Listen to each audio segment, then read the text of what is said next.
Olá, sejam todos bem-vindos ao Band Entrevista. Machado de Assis é considerado um dos principais escritores brasileiros, mas foi preciso uma influencer dos Estados Unidos fazer um vídeo elogiando o livro Memórias Póstumas de Brás Cubas para que a obra fosse redescoberta. O livro foi publicado em 1981. Foi inovador ao apresentar um narrador já morto que conta ao leitor acontecimentos marcantes da vida dele. E sobre esse novo pico de sucesso de Machado de Assis e o mercado editorial brasileiro, a gente conversa agora com a executiva de marketing, que tem mais de 10 anos de experiência no ramo, Dani Sakugawa. Dani, muito obrigada, viu, pela sua participação aqui. Obrigada pelo convite, Renata. Pois é, a gente fica feliz, né, em ter essa volta aí de Machado de Assis, mas ao mesmo tempo, assim, pena que foi preciso alguém de fora para fazer essa redescoberta, né? Faz a gente pensar um pouco, né, sobre o que a gente tem consumido, onde a gente traz as nossas referências, mas eu acho que serve de uma boa reflexão pra gente, né, Renata? Com certeza. E, acima de tudo, assim, a importância dos autores brasileiros, né? Claro que a gente tem muita coisa contemporânea boa, mas a gente tem muitos autores aí com obras que são eternas e atuais. Isso é muito interessante, né? Porque você vê, o livro foi publicado em 1881. E é extremamente atual, né? É tão atual que, se a gente fizer um comparativo com as obras da atualidade, a gente não se sente no passado lendo. Óbvio, né? Tem referências, arquitetura, a forma como as pessoas falavam, mas você vê muito contexto atual na forma como as pessoas se relacionam, então não deixa de ser um livro muito atual. Bacana. Vou convidar você e a todos que estão nos vendo e assistindo a ver uma reportagem sobre esse tema.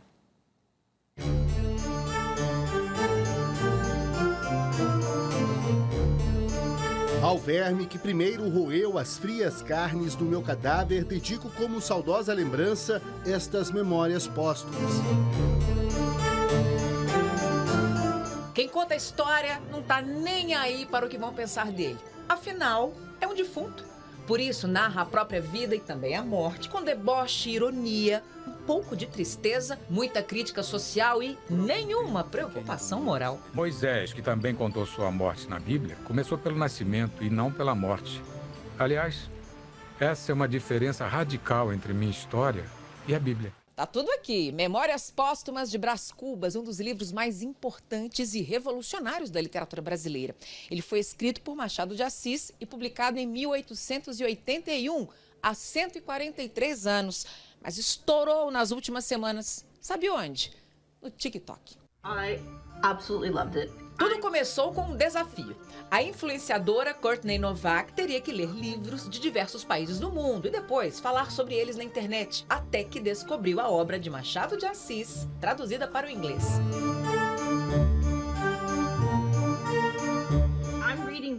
Estou lendo este livro do Brasil para projeto de leitura em ordem alfabética. E agora, o que vou fazer? Porque nunca me avisaram que este é o melhor livro do mundo. A postagem rendeu 800 mil visualizações. O livro virou hit e chegou no topo da lista dos mais vendidos na categoria latino-americana e caribenha na Amazon americana. A tradução que estou lendo é maravilhosa. Imagine quão bom deve ser em português. Agora, no meio do projeto de leitura, eu tenho a dupla tarefa de aprender o português. Side quest to learn Portuguese. É um livro profundamente moderno, assim, em como se entende enquanto livro. O Brás Cubas não envelheceu, assim, se você for comparar com muitos contemporâneos que tem uma prosa mais um pouco florida, mais túrgida, Machado é enxuto, Machado é ágil, Machado é leve. Então basta a gente respeitar aquilo que está ali. Uma vez que você entra no fluxo, você percebe que ele se expressa com uma clareza incrível. E se Brás Cubas fosse incluir nas suas memórias o protagonismo nas redes sociais de hoje, hein? Com uma boa dose de ironia, talvez não deixasse passar despercebido que na lista dos latinos e caribenhos está o russo Dostoiévski com o clássico O Idiota. Brás Cubas debocharia de tudo. Ele ia achar o máximo. Ele ia brincar com essa linguagem. Assim, Machado estava profundamente ligado em formas diferentes de expressão. muito interessante. Ele tem várias outras obras, né, interessantíssimas, porque a forma dele escrever é muito instigante e interessante. Já é possível saber se houve realmente um aumento nas vendas, tanto aqui no Brasil quanto fora? Na reportagem fala, mas é possível, em termos de quantidade, já é possível mensurar isso? Semanalmente, saem algumas listas dos livros mais vendidos do Brasil em alguns portais da área. E já houve um reflexo. Então, a própria Amazon tem um ranking em que você vê ali hora a hora como estão as vendas. Então, legal. Subiu, não só lá nos Estados Unidos, mas o ranking também subiu aqui no Brasil. E nesses rankings mais oficiais que monitoram também outras livrarias, o livro também subiu aí no ranking. Interessante. E é possível mensurar também, ou já saber, se outras obras dele também as pessoas tiveram essa curiosidade, ou de reler, ou de conhecer, né, para essa geração mais nova? É possível saber com relação às vendas das outras obras? Ainda não tem nenhum dado concreto a respeito disso, porque nenhum outro livro do Machado chegou no topo de nenhuma lista dos mais vendidos, mas isso não quer dizer que as vendas não subiram. As pesquisas, elas saem efetivamente com mais ou menos 3 meses de delay. Então, 3 meses depois das vendas, a gente sabe, o mercado sabe exatamente qual livro subiu e qual livro desceu. Mas não tem como. Quem já leu Memórias Póstumas de Brás Cubas vai querer ler Dom Casmurro. Eu peguei o meu exemplar de Esaú e Jacó para ler, porque é uma delícia. Então, com certeza, o pessoal deu uma revirada lá na biblioteca de casa, assim, para redescobrir Machado. Bacana. E é muito interessante isso, porque depois a gente vai nos aprofundar um pouco mais sobre isso, assim, o quanto a internet, as redes sociais tiraram um pouco o foco dos livros, né? Você vê isso nessa nova geração, e isso não precisa de pesquisa para você ver que é algo muito concreto mesmo, assim, você fazer essa juventude ler, na maioria das vezes, tem exceções, claro, é muito complicado, porque eles estão, enfim, acostumados com uma nova dinâmica, algo muito rápido, né, enfim.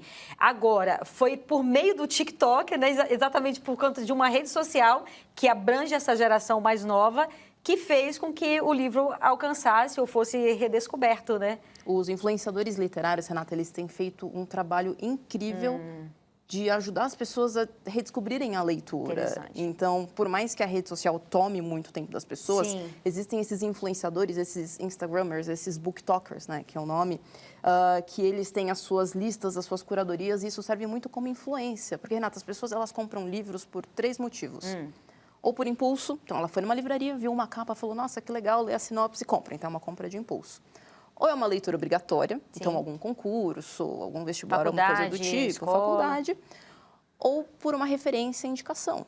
Então, ou algum amigo indicou, ou alguém que a gente admira indicou. Então, a internet, os influencers, eles têm esse papel de facilitar o nosso processo de escolha, de decisão. Então, poxa, eu vi um influencer falando desse livro, aí eu vi o livro na livraria, aí eu vi outra pessoa falando, aí a compra acaba acontecendo. É muito bacana isso. Eu vejo também, exatamente pelas redes sociais também, um movimento de clube de livros, né? De você ler o livro e depois fazer aquela leitura compartilhada, aquela análise compartilhada, que também é interessantíssimo, né? Isso é muito legal, existem diversos clubes de leitura dos mais variados temas, inclusive essa influenciadora, ela estava fazendo um desafio em que ela passou por todos os países do mundo em ordem alfabética. Então, ela começou lendo livros de autores de países com a letra A, aí com a letra B, aí ela chegou no Brasil. Aí teve até um vídeo que ela falou assim, eu preciso pedir desculpas aos escritores do país de Brunei, porque esse livro está muito bom e talvez eu tenha que ler mais um livro do Brasil de Machado de Assis. Interessante. Então, essa curadoria, esses clubes, esses temas, esses desafios, eles são muito legais. E é muito interessante a gente verificar, eu vou dar um exemplo. Quando o rádio surgiu, disseram, a televisão vai acabar. Quando a internet apareceu, o jornalismo vai acabar. Não tem como, né? Assim, eu acho que tem espaço para todo mundo e um alimenta o outro, né? É interessante a gente verificar isso também. Com certeza, porque, querendo ou não, quando um livro estoura, ele pode virar uma série, ele pode virar um filme, e isso gera notícia. Então, Machado de Assis tem alguns filmes, inclusive, né? Tem peças de teatro. Tem peças de teatro e tal. Muito interessante isso. É a arte, né? Dando as suas voltas, assim, para chegar aonde tem que chegar. E agora a gente faz um breve intervalo e volta daqui a pouco. Não sai daí, eu te espero.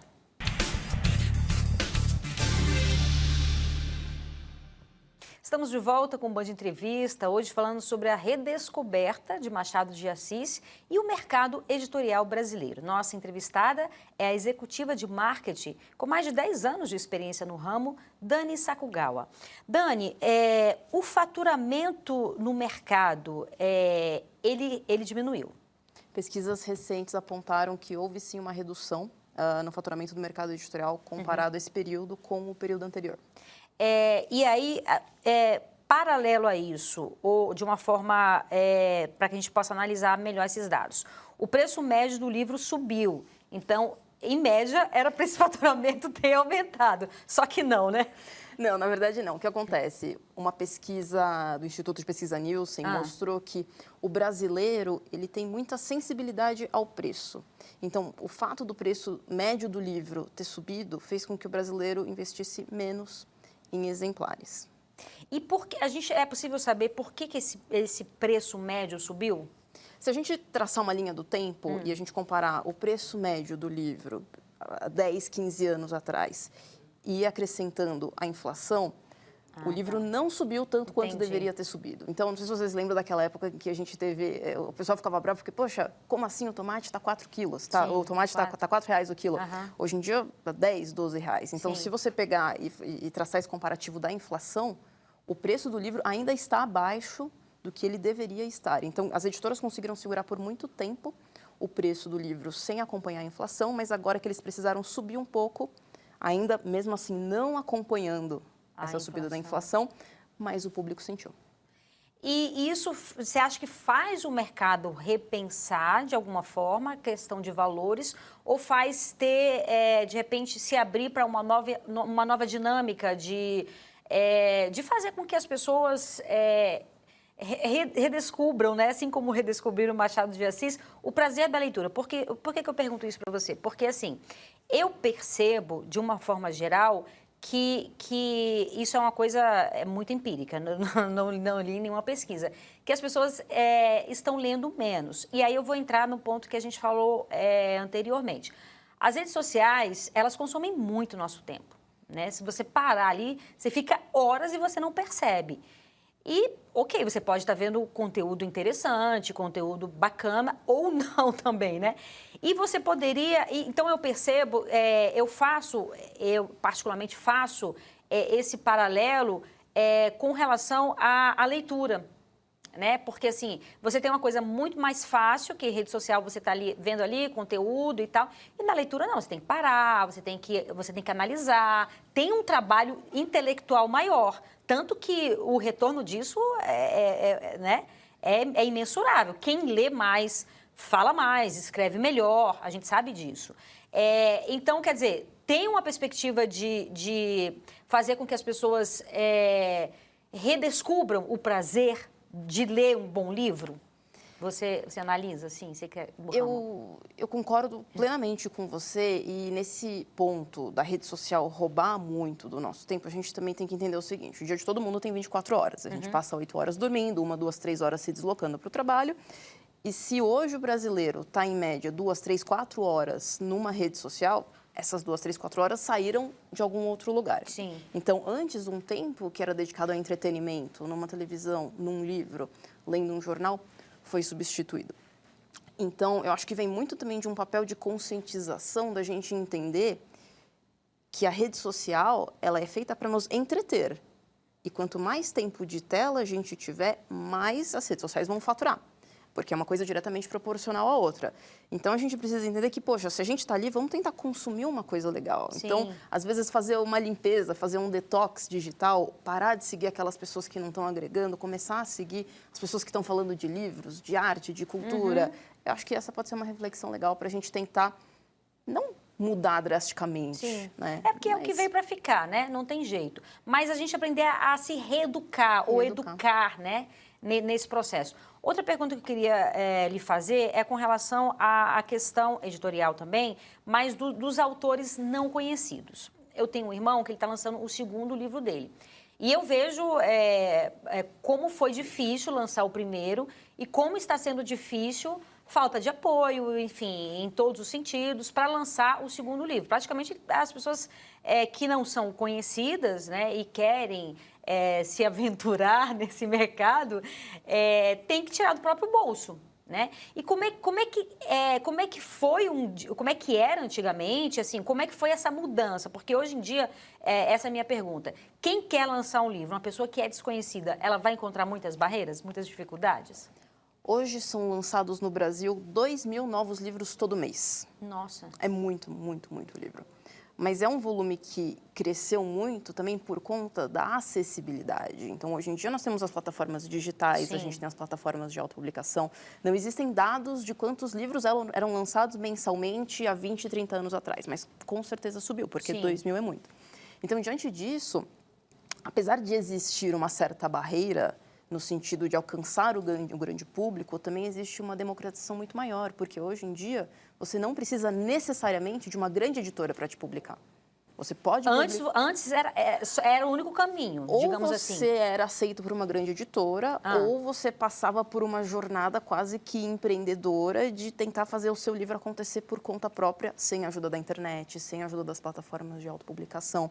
Então, hoje existem muito mais meios de pessoas que não são necessariamente famosas ou conhecidas publicarem seus livros. Então, você que é da área, vamos supor, alguém que está nos vendo aí tem um livro interessante, algumas coisas interessantes. Qual seria o melhor percurso para essa pessoa fazer, para conseguir lançar o seu livro? O primeiro passo que eu costumo recomendar é que o autor precisa entender o seu objetivo. Então, existem autores, existem escritores que eles querem simplesmente registrar um legado. Então, você é, por exemplo, um médico e você desenvolveu uma pesquisa, ou você é um advogado e você trabalhou num caso específico, ou você é um jornalista e fez um furo. Você quer registrar aquilo. Então, um livro pode ter um objetivo simplesmente de registro. Às vezes, o objetivo de um autor pode ser transformar um livro em uma alavanca para a carreira dele. Então, por exemplo, um engenheiro, um empreendedor, algum profissional que quer usar o livro para se tornar mais conhecido. Esse é um outro tipo de objetivo. Tem pessoas que simplesmente gostam de escrever ficção, conto, romance, poesia, e elas querem ser lidas. Então, esse é o objetivo. Então, existem basicamente 3 objetivos diferentes, e a partir disso, cada formato de publicação, cada caminho, cada objetivo vai ter um caminho ideal. Então, para quem quer usar o livro, por exemplo, como uma alavanca de autoridade, um médico, um engenheiro, um jornalista, para ele é importante ser visto. Então, para ser visto, o que ele precisa? Ele precisa de uma boa distribuição. Diante disso, são poucas as editoras que têm uma boa distribuição. Então, a partir desse objetivo do autor, a gente começa a entender se ele pode ir sozinho, se ele tem que ir com uma editora grande, se uma editora pequena funciona. O que acontece muitas vezes, Renata, o autor ele não entende que existem diferentes tipos de editor e diferentes tipos de publicação. Então, ele simplesmente publica. E esse simples publicar não vai ajudar ele a chegar no objetivo dele, porque talvez ele escolha uma editora que não tem uma distribuição forte, ou talvez ele escolha uma editora que nem é especializada na área dele. E como consequência disso, o livro não atinge todo o seu potencial comercial. A capa não fica tão atrativa, a revisão não fica tão boa, o livro não está distribuído nos lugares certos. E aí o que acontece? O livro, ele pode até ser incrível, mas ele não está chegando onde ele tem que chegar e como ele tem que chegar. E aí, infelizmente, o autor acaba ficando com o livro parado, encalhado, não porque o livro não é bom, mas porque o livro não teve as ferramentas necessárias para cumprir o seu objetivo. E as editoras estão dispostas hoje a investir em autores anônimos, né, que ainda não sejam conhecidos? Com certeza, Renata, mais do que nunca. Os editores, há um tempo atrás, eles traziam muitos livros de fora. Então, antes você entrava numa livraria e você se deparava com títulos dos Estados Unidos, da Europa, porque antes a literatura era muito importada. Hoje em dia, não. Hoje em dia, as editoras têm aberto muito espaço para o autor nacional, mesmo aquele autor desconhecido. Então, hoje, grandes plataformas para um autor ser reconhecido são os prêmios. Então, a gente teve recentemente o Prêmio Jabuti, a gente tem o Prêmio Biblioteca Nacional, que estão ativamente buscando autores que não são conhecidos. Tanto que, para você se inscrever em um prêmio grande, por exemplo, você não poderia se inscrever como Renata. Porque se algum jurado souber que você é Renata, talvez haja ali algum tipo de favorecimento. Então, todo escritor que se cadastra num grande prêmio, ele tem que escolher um pseudônimo. Porque aí o jurado não vai julgar sabendo quem é aquela pessoa. Então, isso mostra essa predisposição do mercado de dar voz para uma literatura nacional realmente boa, e não só aquela pessoa que ou é muito famosa, ou que tem muita audiência, ou, enfim. Então, é muito legal isso do mercado. Muito bacana mesmo. E agora a gente faz mais um breve intervalo e volta daqui a pouco. Não sai daí, eu te espero.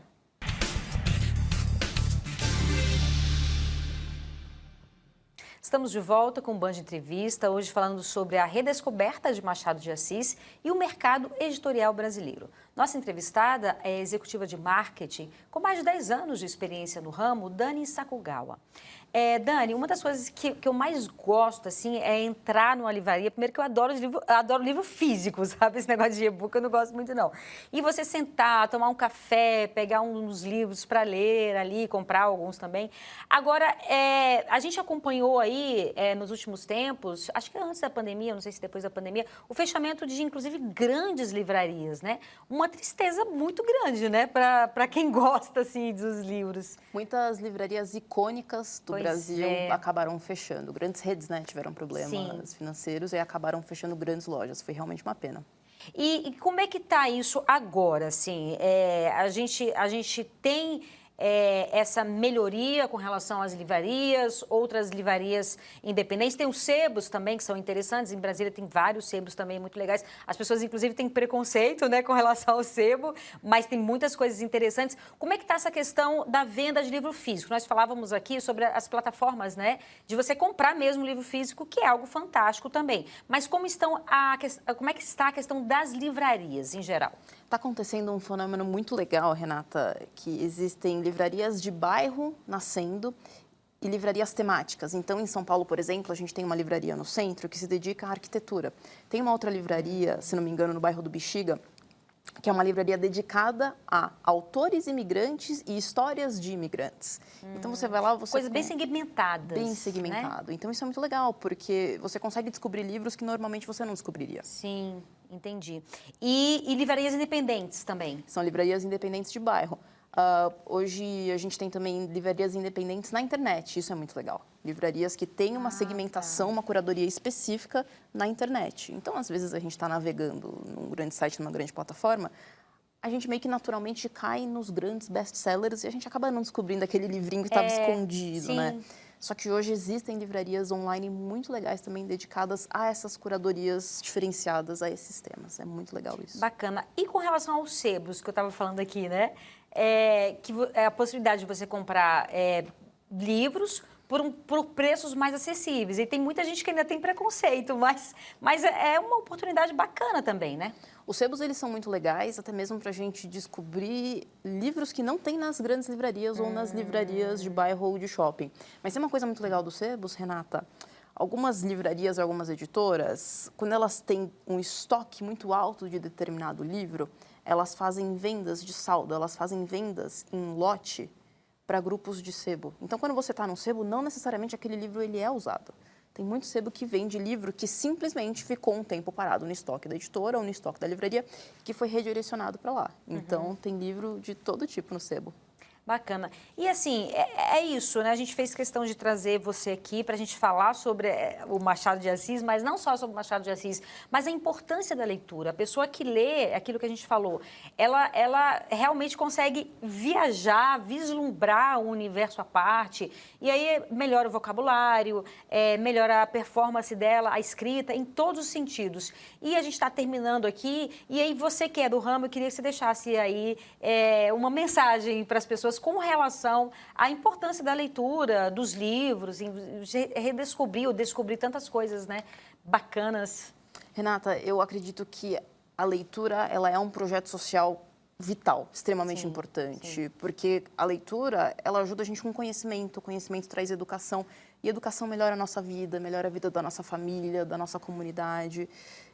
Então, vamos dar uma chance para a literatura, vamos combinar, vamos tirar o celular do quarto, vamos resgatar um livro, vamos pedir uma recomendação de um livro, vamos deixar um livro de cabeceira, vamos começar com um livro curtinho, pequenininho, mas pede uma recomendação, porque a leitura é um prazer tão grande que mexe com áreas do nosso cérebro que talvez estejam adormecidas de tanto que a gente mexe no celular.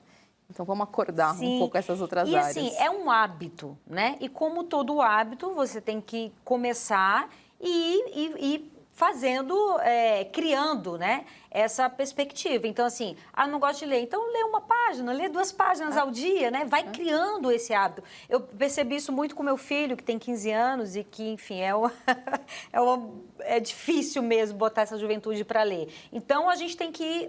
Não é forçar também, não adianta, né? É você tentar mostrar para a pessoa e ela descobrir esse prazer, né? E como nós estamos falando aqui, nem que comece com 1 página, 2 páginas, mas comece, né? É isso aí. E é muito legal que existem pedagogos, psicólogos que estão justamente indicando livros para crianças de determinadas idades, para ajudar eles a redescobrir a leitura. Existem clubes de leitura focado em primeira infância, em adolescência. Então, existe um caminho. Se a pessoa não gosta de ler, procura um influenciador que está trazendo temas que vão mexer com você. Porque se você não encontrar um livro gostoso de ler, realmente você não vai ficar forçando a situação ali, você vai deixar de lado. É verdade. Olha, eu agradeço demais sua participação aqui, foi muito bacana o nosso bate-papo e esperamos que as pessoas leem mais, né? É isso aí. Obrigada, viu, Renata? Obrigada, querida. O Band Entrevista fica por aqui. Você pode acompanhar o nosso programa pelo YouTube, no canal Band Brasília, no Spotify, no endereço TV Band Brasília. Muito obrigada pela sua companhia. Aproveite seu fim de semana e até sábado que vem. Um beijo. Tchau, tchau.